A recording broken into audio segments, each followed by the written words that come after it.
a better execution. Now, North America, I have to ask you guys, in terms of draft right now, who are you guys kind of voting for? New Wave or Area 77 for Game 2? We did see that Franco as the last pick, and you know, them hooks in the land of Dons can change the tide of a battlefield in you know, in a moment's notice. So this will be Game 2 for both sides. New Wave versus Area 77. Area 77 just needs one win for the 2-0 sweep. What a hook! What a hook.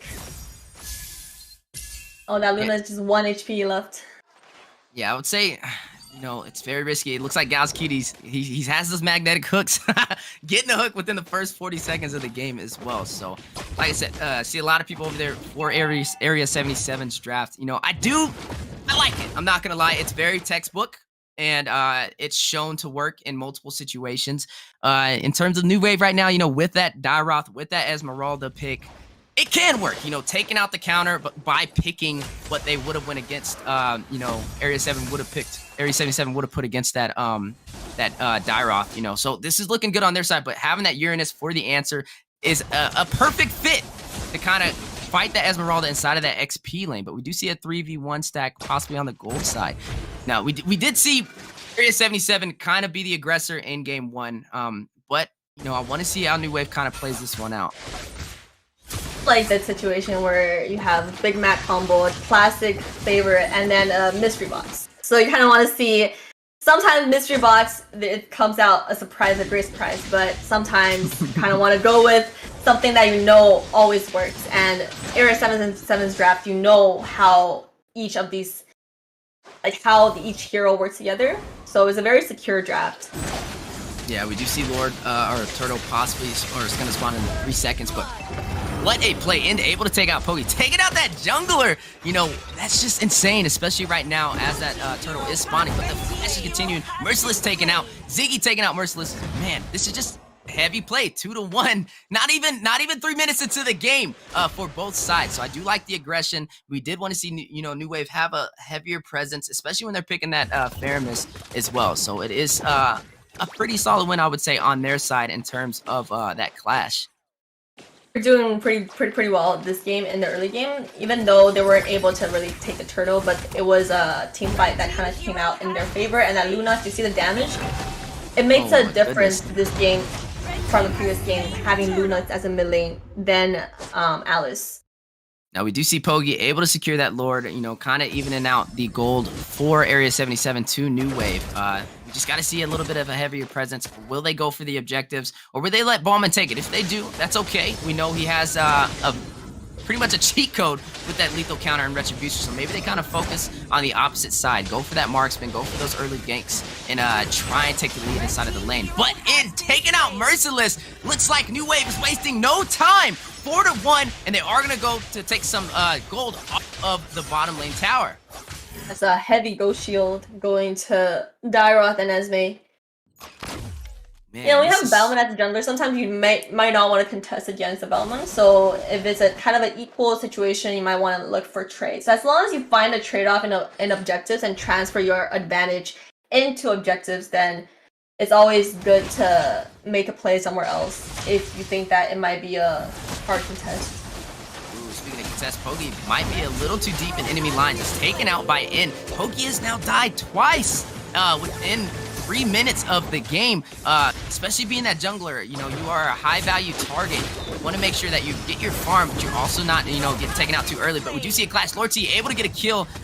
What a play, taken out to Maul, but the clash continues, unable to get away as Ziggy takes out Lord T. It looks like the fight is going down inside of the gold lane. Joppa going in, trying to take some additional gold as well, but Merciless just left alone to kind of answer back, getting a little bit of farm himself in the XP lane. Yeah, for Area 77, it's just kind of it is a little bit challenging for Pogi in the early game, especially because they don't really have any front line for Area 77. Pogi right now, he is the tank basically, because Franco just offers kills. He has to stand in the back line and try to hook somebody, right? And we see the hook landed, Oh my goodness, with the little counter combo, Area 77 trying to go for that objective. Gonna potentially take the second turtle of the game as we got a little bit of peel by Merciless over on end. They are gonna try and go for it. They do got good zonage right now. Currently, Faramis is not in position and Pogi able to secure the second turtle, trying to increase the gold lead, but they are still down by 500 gold. Now, Rootwork manipulation going down, trying to go in for a little bit of zonage, connecting on Ziggy and taking Ziggy out. Area 77, a little bit of pushback, you know, trying to even out the gold lead for the early mistakes that they did have. It is looking more like a stalemate right now. So it's looking good on both sides, but what good rotations we are seeing right now. I will say, Lord T, you know, the conditions for him to kind of pop off for the side of Area 77, he is going to need, you know, that Demon Hunter sword to kind of do additional damage and be very effective inside of these clashes. But speaking of clashes, we do see Tamal trying to escape, but the Iron Hook connecting on in, but able to escape. Man, this Franco has not missed. Franco is such a critical factor for this game. As long as you hook, like even just now when you hook that Lunox, bait out the Brilliance, whether or not you kill them, as long as you bait out their critical skills, that's when your team can go in and do damage, right? It's looking good, I would say, on both sides. We see a little bit of aggression over there by Merciless on the back lines. That Uranus put on that Esmeralda, it works, you know, both of them very sustainable regen heroes, but Uranus able to get a little bit more in terms of clashes against that Esmeralda. See a fight going on top lane. Oh my goodness, Lord T taking out Joppa, but Tamal over there to defend the lane. Man, this is, like I said, it's even. You've got to ask North America right now, how do you feel going into the first 10 minutes for New Wave in Area 77? Which team are you kind of going for game 2? So I'm part of North America. I'm gonna give out my opinion. I feel like Area 77's draft is, we're seeing, when it comes to late game, I feel like Area 77's draft still has a better advantage. Speaking of advantage, you do see Lord T able to take out that top tower, giving him the farm he needs. You know, that's one of the winning conditions on the side of Area 77. Feed the marksman.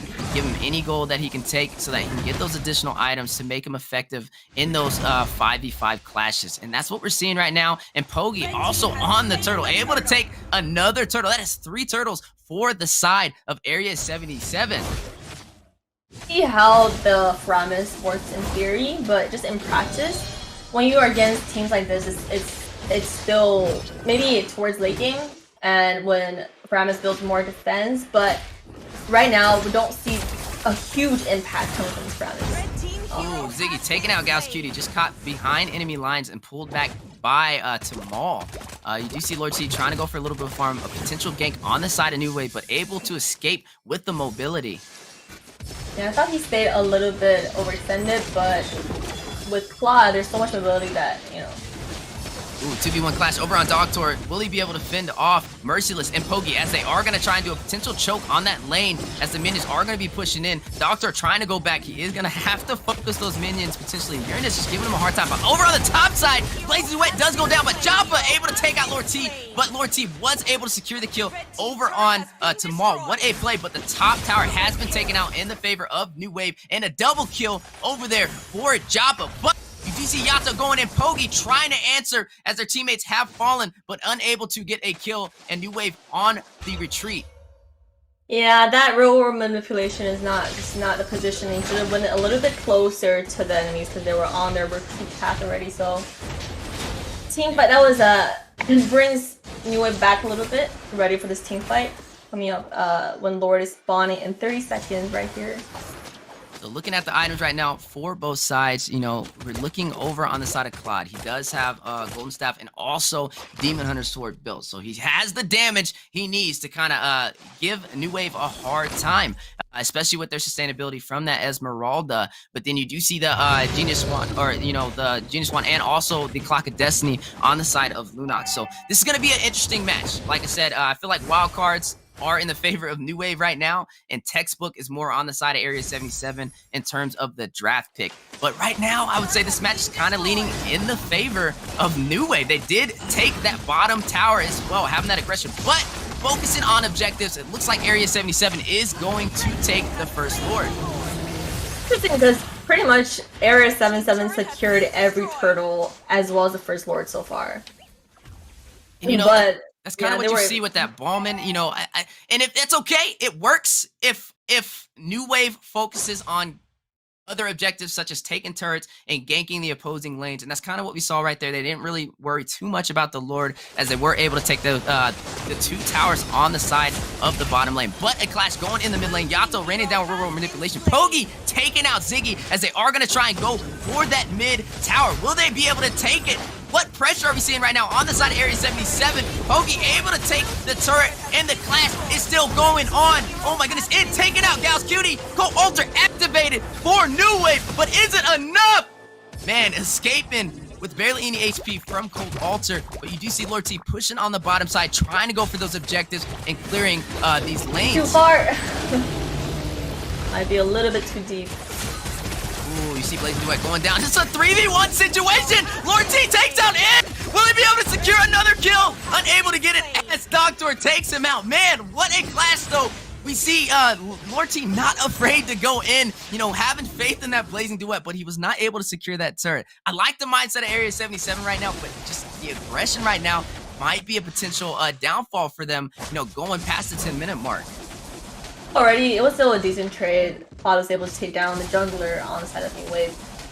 But right now, it could go both ways. It could really depend on how you kind of make a play in the next team fight. We're seeing how this Framus is doing a lot better this game than the previous one, with the impact it brought in the early game, and New Wave is actually coming on top towards a very early game. But Area 77 is just very good on knowing when to engage and disengage.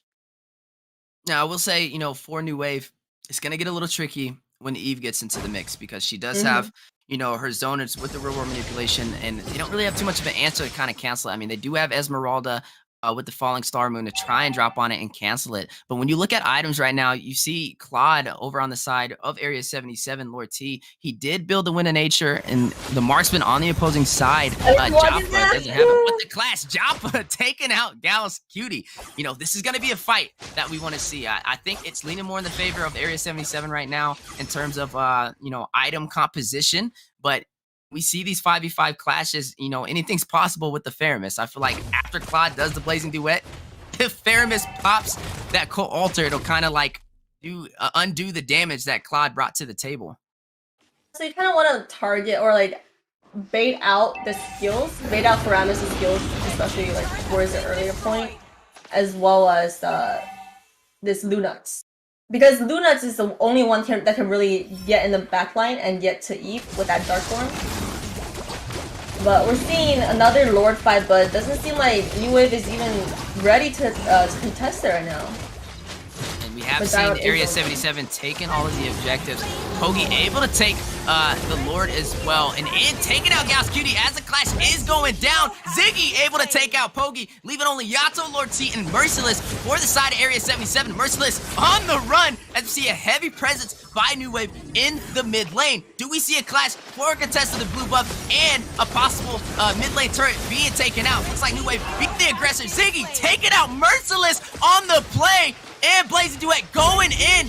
Doctor able to take out Lord T, leaving Yato by himself to fend off the full team of New Wave. But Luminous Lord is pushing on the bottom side.